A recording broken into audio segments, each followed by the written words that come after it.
জুলাই জাতীয় সনদের ভিত্তিতে এবং ফেব্রুয়ারিতে পিআর পদ্ধতিতে জাতীয় সংসদ নির্বাচন সহ ৫ দফা দাবিতে রোববার বিকেলে গাইবান্ধায় বাংলাদেশ জামায়াত ইসলামী বিক্ষোভ মিছিল করেছে।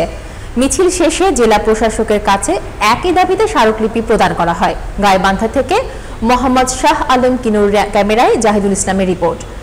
জেলা জামায়াত ইসলামের নেতাকর্মীরা স্থানীয় পৌর পার্কে সমবেত হয়ে বিক্ষোভ মিছিল শুরু করে। মিছিলটি শহরের বিভিন্ন সড়ক প্রদক্ষিণ শেষে জেলা প্রশাসক চৌধুরী মোয়াজ্জেম আহমেদের কাছে স্মারকলিপি তুলে দেয়।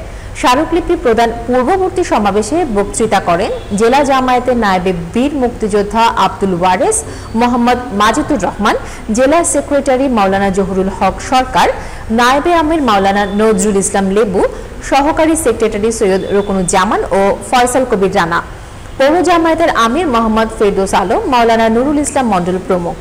বক্তারা বলেন, অন্তর্বর্তীকালীন সরকার অনেক রক্তের বিনিময়ে গড়ে উঠেছে। পিআর পদ্ধতিতে জাতীয় সংসদ নির্বাচন, জুলাই সনদের রাষ্ট্রীয় স্বীকৃতি, জাতীয় সংসদ নির্বাচনে লেভেল প্লেইং ফিল্ড এবং ফ্যাসিস্টদের বিচার নিশ্চিত করতে হবে।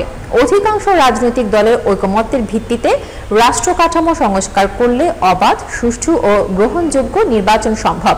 বক্তারা জনগণের গণদাবি বাস্তবায়নে সরকারকে বাধ্য করার জন্য সংগঠনের সর্বস্তরের জনশক্তি ও দেশবাসীর প্রতি উদাত্ত আহ্বান জানান।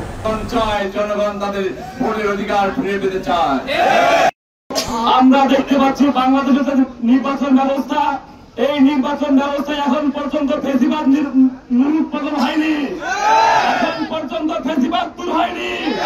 সুতরাং ৭১ পরবর্তী সময়ে আবার আমরা ২০২৪ সালে যে নতুন বাংলাদেশ পেয়েছি, এই নতুন বাংলাদেশে আর কোন ফেসিবাদকে ফিরিয়ে আসতে দেওয়া হবে না।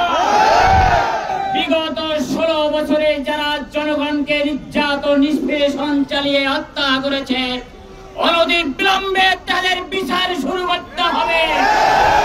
আমরা সেই জন্যই ৫ দফা দাবি ঘোষণা করেছি। সংগ্রামী ভাইরা আমার, আজকের এই স্মারকলিপি প্রদান এই সমাবেশ থেকে আমরা দায়িত্বহীন কণ্ঠে ঘোষণা করতে চাই, ফ্যাসিস্টকে বিতাড়নের জন্য, বিতাড়িত করার জন্য আমরা রক্ত দিয়েছি, জীবন দিয়েছি। ৫ দফা আদায়ের জন্য প্রয়োজনে আমরা আবারও রক্ত দিব, জীবন দেব। ৫ আগস্ট ফ্যাসিবাদে বিদায় হয়েছেন। এই ফ্যাসিবাদী সরকার আবার বিভিন্নভাবে